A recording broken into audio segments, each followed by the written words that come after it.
はこちらの記事についてお話ししようと思います。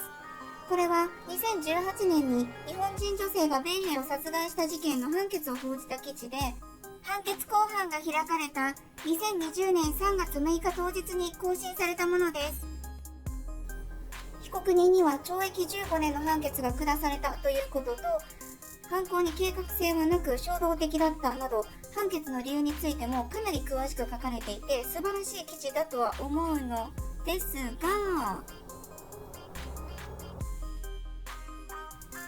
ここです。拡大しますね。なんて書かれているかというと、法務省矯正局の職員によると、斉藤被告が処された刑期の3分の1である5年を過ぎると、仮釈放が検討されるかもしれない。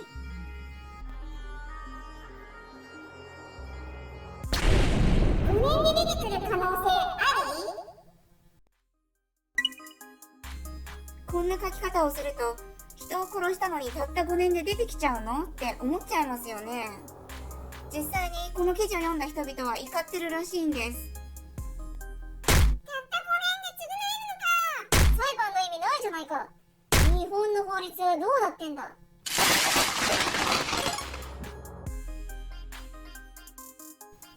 刑期の3分の1の日数服役したら仮釈放候補になるのでしょうか。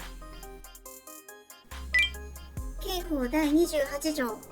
懲役または禁錮に処された者に回春の状があるときは、有期刑についてはその刑期の3分の1を、無期刑については10年を経過した後、行政官庁の処分によって仮に釈放することができる。確かにこう書かれていますが、無期懲役に処された人が10年そこらで仮釈放されるなんてことは 100% ないって言えます。それと同じように、有期刑の人がこの条文通りにたった3分の1のプリズンライフで落つってことはありえん。薬物使用者や万引き犯ならまだしも、殺人や強盗致傷などの凶悪犯ならなおさらです。実際のところはどうなっているのか、弁護士先生に仮釈放の現状について伺ってみましょう。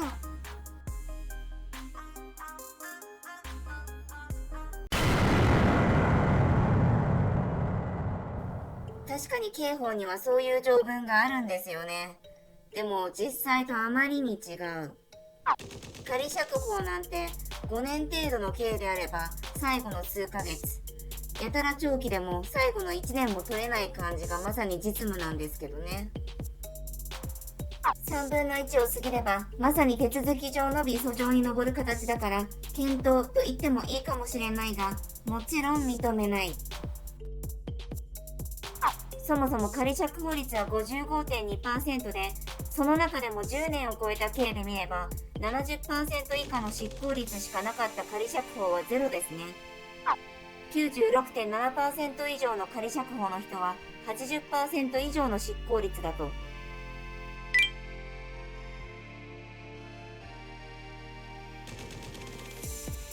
仮釈放される人は半数程度しかいない。なかなか認められない狭き門。その数少ない仮釈放される人の中で、10年以上の長期刑の人が7割以下の服役で仮釈放されることはない。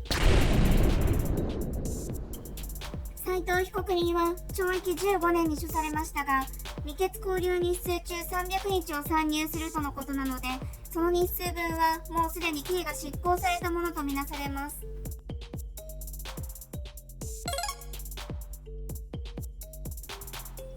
15年から300日を引いた約14年の7割である約10年以下で出てくる可能性はないということですね。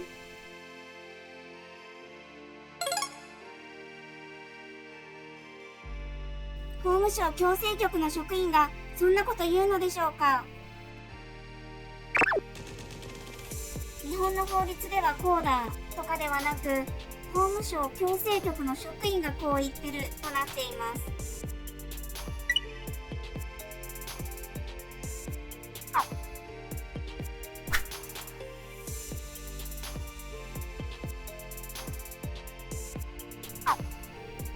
日15時からの判決公判を傍聴してから強制局の職員に取材してその日のうちに記事を上げたということですよね。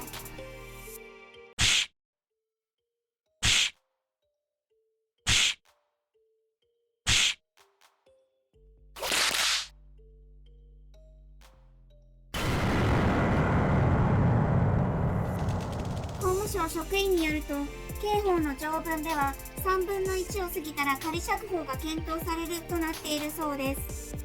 とかだったらまだわかるのですが、斉藤被告は3分の1の5年でと個人を特定していっちゃうのはありえないんじゃないでしょうか。